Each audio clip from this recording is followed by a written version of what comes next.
Sorotan lain, sidang gugatan Citizen Lawsuit ijazah Jokowi digelar di Pengadilan Negeri Surakarta, Jawa Tengah dengan agenda pembuktian. Kuasa hukum Jokowi tengah memikirkan opsi pinjam barang bukti apabila di persidangan diminta menunjukkan ijazah asli Jokowi. Tak seperti biasa, persidangan gugatan Citizen Lawsuit dipenuhi pengunjung. Melalui kuasa hukumnya, pihak penggugat meminta pengadilan agar dilakukan pencocokan ijazah, sementara pihak Jokowi mempertimbangkan untuk meminjam ijazah dari Polda Metro Jaya. Tadi sudah menerangkan mengenai adanya ijazah yang pernah dimuat di sosial media, dimuat oleh Dian Sandi, betul begitu ya kesaksian saudara ya? Iya betul, betul Pak ya. Apa yang saudara lihat berbeda dengan yang dipunyai oleh ijazah kakaknya saudara ini? Apa tadi sudah melihat antara lain hologram ya? Apalagi perbedaan yang saudara lihat pada ijazah yang kami jadikan di sini bukti P1 itu ya, yang kemudian dimuat di media sosial. Apa yang saudara saksi lihat berbeda dengan ijazah yang dipunyai oleh kakaknya saksi? P1-nya ini ya Pak? Bukan, P1-nya bukan ini. Saya nggak tahu P1-nya. P1-nya itu Bapak tunjukkan ada P1 juga. Biar jelas. Bapak nggak ngerti ya. P1 yang mana kan? Jelas. Baik, saudara saksi tadi bersaksi bahwa kakak saudara itu hidup dalam satu rumah dengan saudara saksi ya. Ketika tergugat satu itu menjadi wali kota ya, apakah kakaknya saudara saksi pernah bercerita pada saudara itu alumni saya loh, pernah mengatakan begitu nggak? Tergugatnya jadi wali kota kapan ya Pak? Karena 2005 ya? Karena kakak saya ini kan meninggal 2014 ya, jadi wali kota. Saya tidak pernah mendengar bahwa beliau menyampaikan, almarhum menyampaikan bahwa wali kota Solo waktu itu Pak Jokowi adalah alumni UGM. Oh, tidak pernah. Pernah mendengar nggak saudara saksi pernah mendengar nggak bahwa kakaknya saudara itu mengadakan alumni dengan fakultasnya gitu? Pernah mendengar begitu nggak? Datang ke acara alumni pernah? Saya tidak pernah mendengar. Saudara pernah mendengar atau tidak tergugat satu itu pernah menjadi gubernur DKI? Saya? Ya pernah. Tahu nggak? Saya tahu. Saya tahu. Pada waktu itu kakak saudara masih hidup nggak ketika? Itu tahun berapa Pak jadi gubernur? 2012. Kakak saya kan 2014 ya. Ya, beliau meninggal 2014. Tergugat satu jadi gubernur 2012. Tidak pernah menyampaikan bahwa itu alumni Pak Jokowi adalah alumni UGM. Oh, tidak pernah menyampaikan begitu. Beliau tidak pernah menyampaikan. Oke. Kemudian di sini Bapak menyebutkan, saya nggak tahu kok Bapak melakukan uji konsekuensi terhadap nilai kerja nyata. Padahal yang diminta di sini laporan kuliah kerja nyata. Emang sama ya Pak ya? Iya Ibu, di situ kita memberikan adalah transkrip nilai gitu ya. Karena memang dokumen terkait dengan laporan kuliah kerja nyata itu memang tidak ada gitu. Atau mungkin dalam bahasa KIP-nya belum didokumentasikan. Jadi dokumen itu memang tidak ada. Nah, maka kemudian kami dengan baik gitu ya mencoba kemudian mencari-cari gitu ya, menelusuri di teman-teman fakultas itu berusaha semaksimal mungkin menelusuri ya setiap info, setiap kemudian tahrak dan seterusnya itu, maka kemudian adalah data nilai dari Pak Jokowi bersama juga dengan nilai-nilai mahasiswa yang KKN yang ada pada saat itu. Termasuk juga kayak pemohon memintanya transkrip nilai. Nah, transkrip nilai itu juga tidak ada gitu. Tapi yang ada itu adalah daftar nilai Pak Jokowi gitu ya, yang final. Itu yang kemudian kami tampilkan di sana. Jadi kami itu juga paham ya, pemohonnya kan tidak tahu nih kira-kira ya zaman itu tuh kebutuhan dokumennya apa. Nah, sehingga kemudian kami kalau itu ada dokumennya, kami sampaikan dan kami uji konsekuensinya. Jadi itu Ibu. Ya, jadi begini Pak, Bapak ketika melakukan uji konsekuensi kan kami minta harus berdasarkan informasi yang sedang disengketakan kan. Maka Bapak harus mengacu ke sini Pak. Misalnya, nih, laporan kuliah kerja nyata. Terlepas dari Pak Jokowi-nya ada atau enggak, kita nggak ngurus. Okay. Itu nanti di pembuktian. Ada nggak sih sebenarnya gitu. Tapi Bapak harus melakukan uji konsekuensi. Apakah laporan kuliah kerja nyata itu sebenarnya terbuka atau tertutup? Itu dulu Pak. Apakah dikecualikan? Kalau dikecualikan, maka Bapak harus lakukan uji konsekuensi, mengacu kemana, dasar hukumnya apa, gitu. Kemudian laporan tugas akhir. Jadi jangan di sini dimintanya laporan kuliah kerja nyata, Bapak bikin di sini yang diuji nilainya, padahal yang diminta laporannya. Kan jadi nggak sinkron nih Pak. ya kan? Maka majelis nanti akan membuat pertimbangan berdasarkan hasil uji konsekuensi. Maka harus mengacu ke sini. Jadi Bapak semuanya harus mengacu ke semua informasi yang diminta ini. Ya, jadi kalau yang diminta laporan jangan Bapak uji nilai, kita tahu kalau nilai dikecualikan itu kita tahu. Jadi yang diminta laporan, apakah laporan lagi-lagi mindsetnya Bapak harus berpikir bahwa untuk semua, bukan hanya untuk Pak Jokowi. Nanti baru kita buktikan masih ada nggak sih tersimpan laporan yang atas nama Pak Jokowi. Tapi secara global untuk laporan kuliah kerja nyata menurut UGM itu terbuka atau dikecualikan. Itu dulu Pak. Kalau Bapak menyatakan itu dikecualikan, Bapak lakukan uji konsekuensinya. Kalau nggak usah Bapak lakukan. Jadi kalau di sini yang kayak seperti Bapak bilang ini terbuka, itu nggak perlu Bapak uji sebenarnya karena terbuka kan. Yang tadi di sini ada dikatakan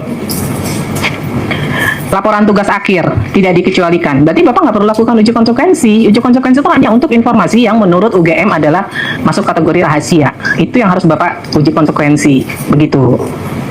Ya, sejauh mana itu harus ditutup kepada publik begitu. Jadi dan lagi itu berlaku semua ya, bukan hanya atas nama Pak Jokowi, tapi untuk semua. Kemudian SOP yang diminta ini mungkin waktu itu nggak ada menurut Bapak. Tapi di era sekarang ada nggak? Kalau ada itu terbuka atau dikecualikan? Gitu loh.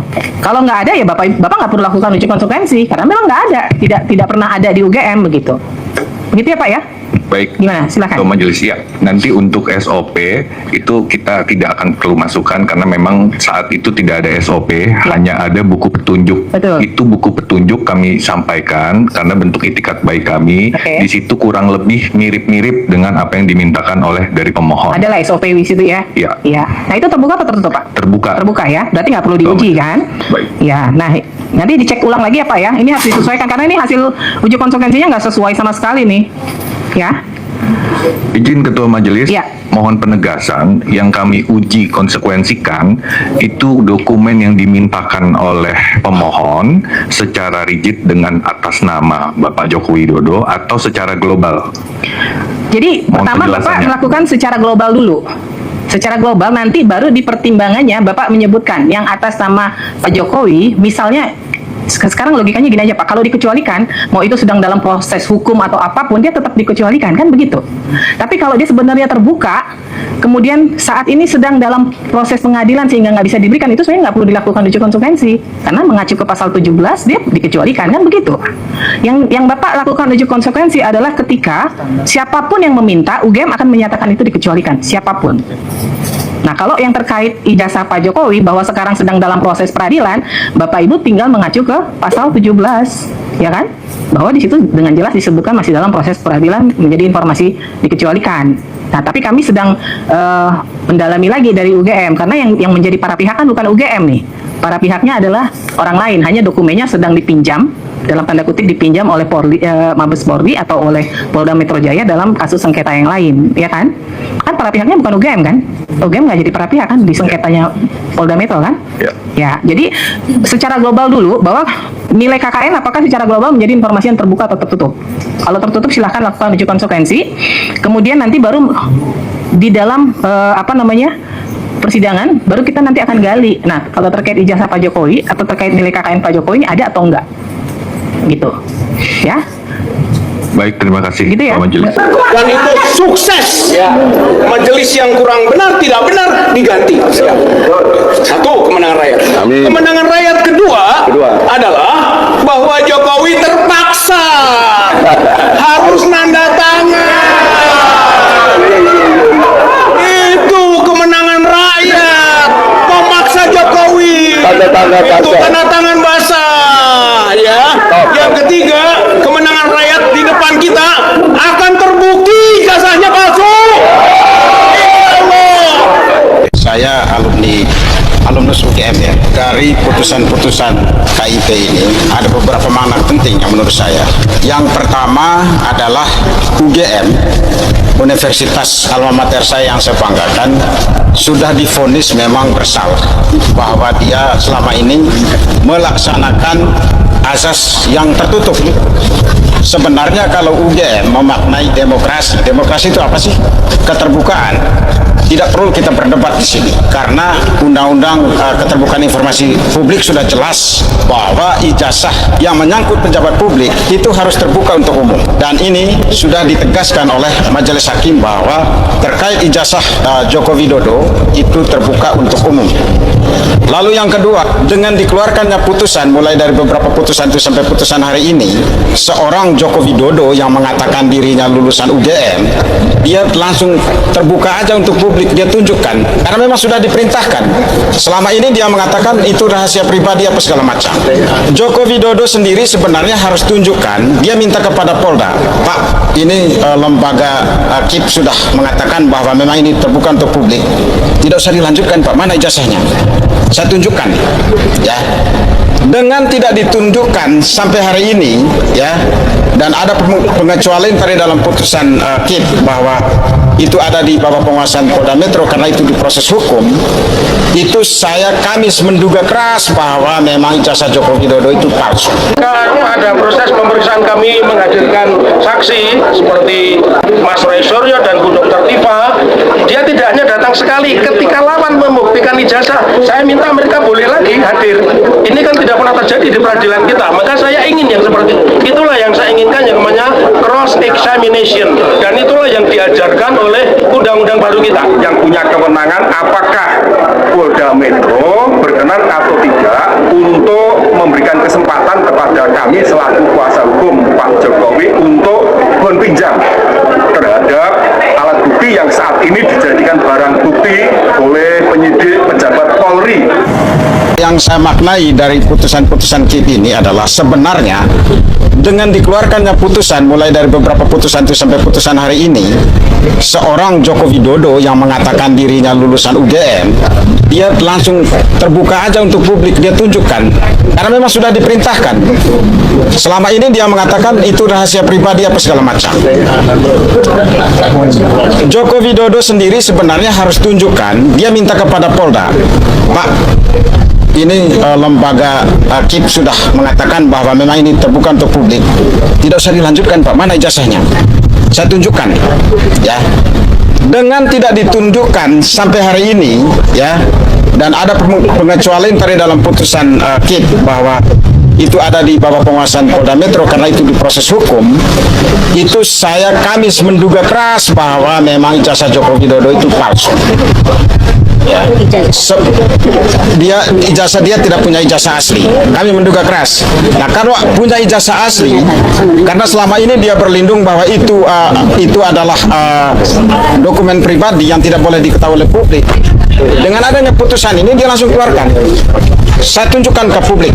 Ijazah dia, ijazah gaib lah itu.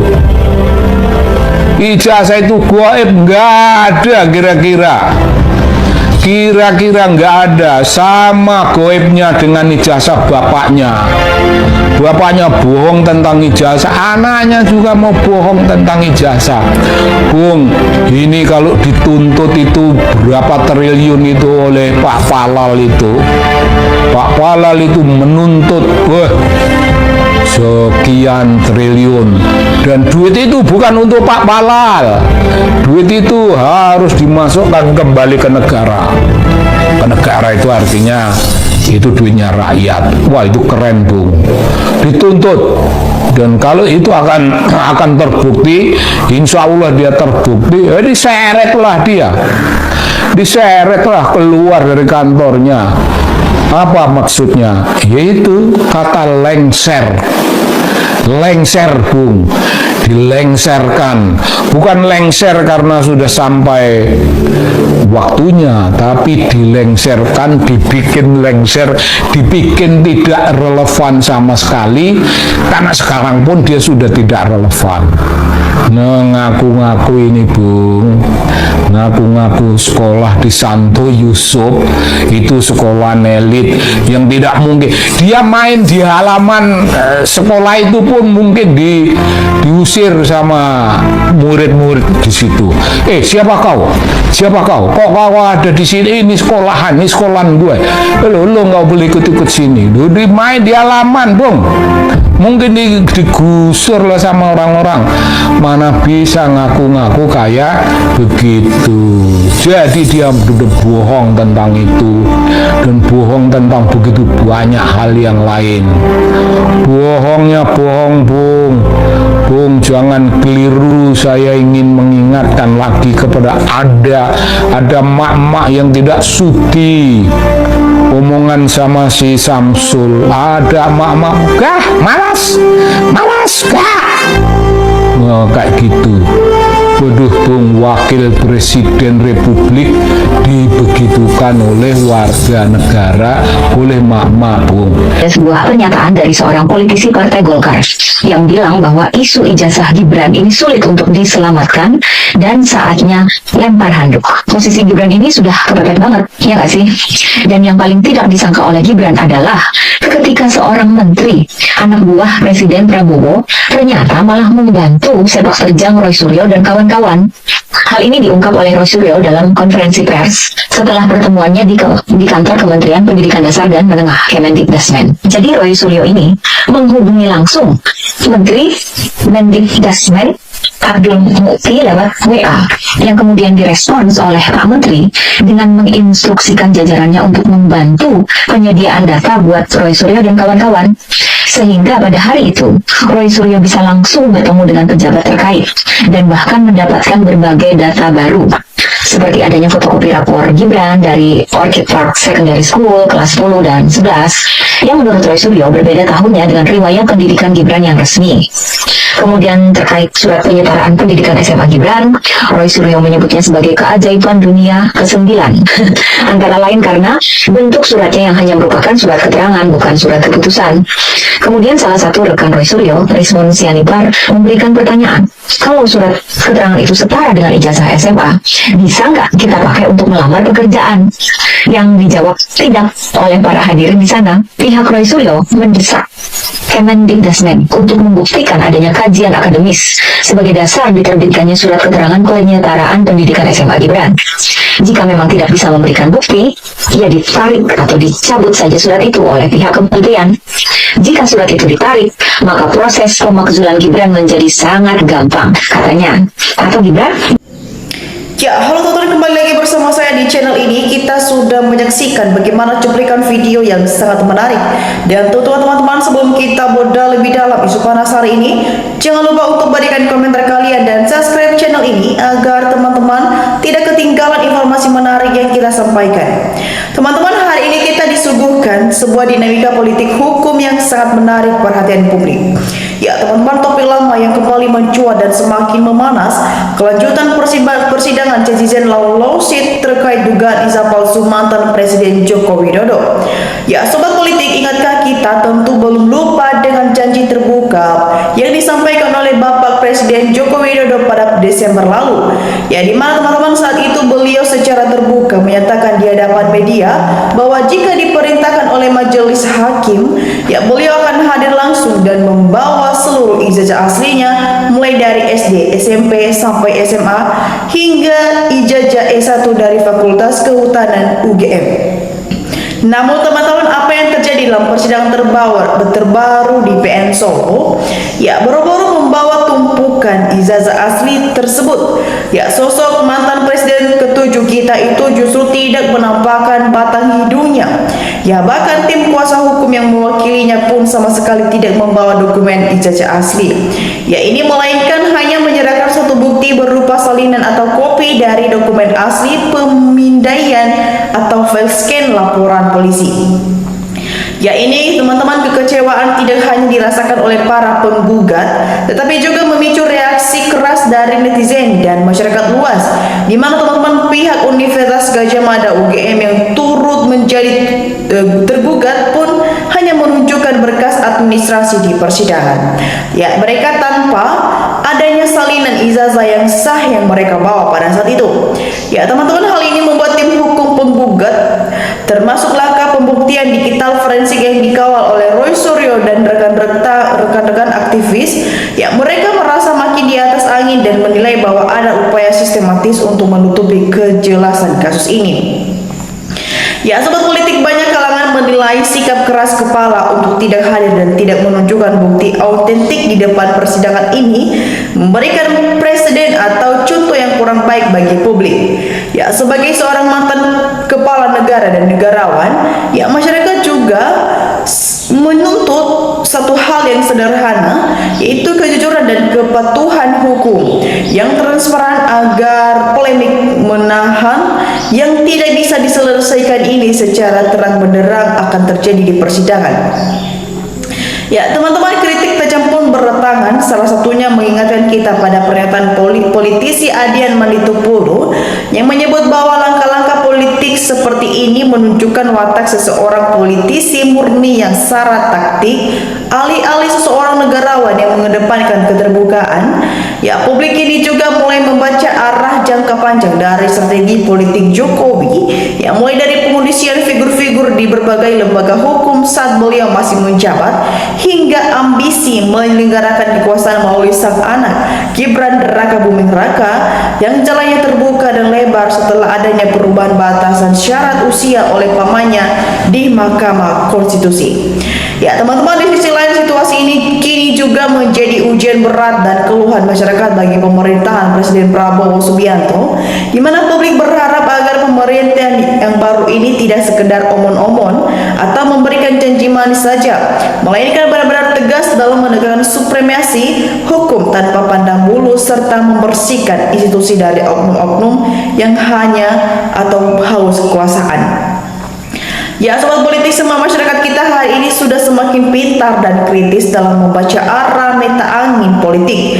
Ya, kita tentu ingin bangsa ini, teman-teman, bergerak ke arah yang lebih baik, ya, di mana hukum ditegakkan secara adil dan kebenaran tidak disembunyikan di balik temeng kekuasaan.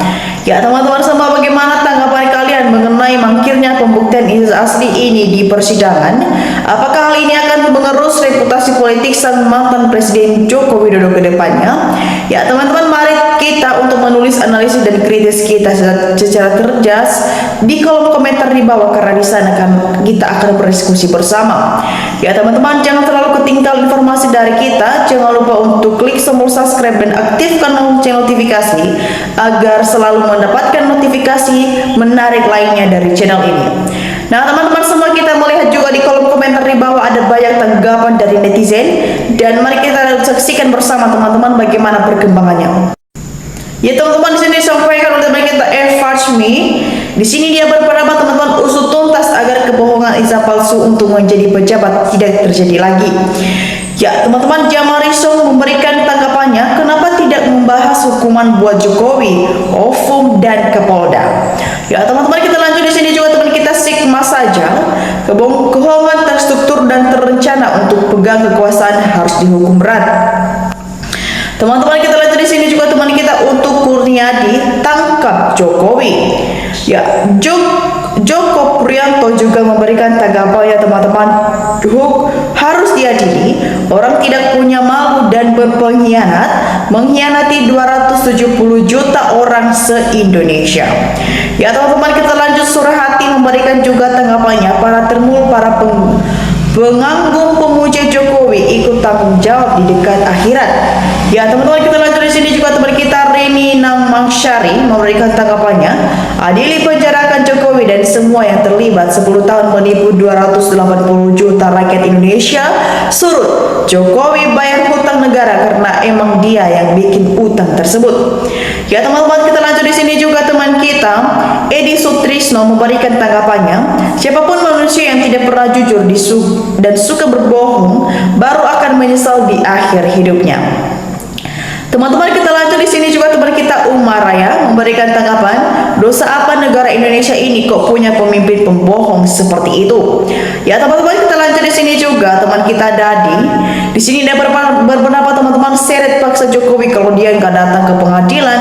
Ini orang benar-benar sudah melecehkan pengadilan dan tatanan hukum. Teman-teman, kita lanjut. Adi Sunarno memberikan juga tanggapannya, Jokowi sudah berkali-kali mangkir, harus dijemput paksa, tinggal keberanian memutuskan. Fakta-fakta sudah semakin jelas kecuali hakim yang masuk angin saja yang gak berani memutuskan. Teman-teman Sugir memberikan juga tanggapannya sini, kasus Jokowi biar cepat selesai, rakyat saja yang mengadili, langsung seret saja. Ya teman-teman, kita lanjut di sini juga teman kita Askar memberikan tanggapannya, duitnya banyak sekali bisa bayar hutang negara. Jokowi dan antek-antek yang menterinya termul semuanya dan aparat negara membela pengusaha dan penguasa.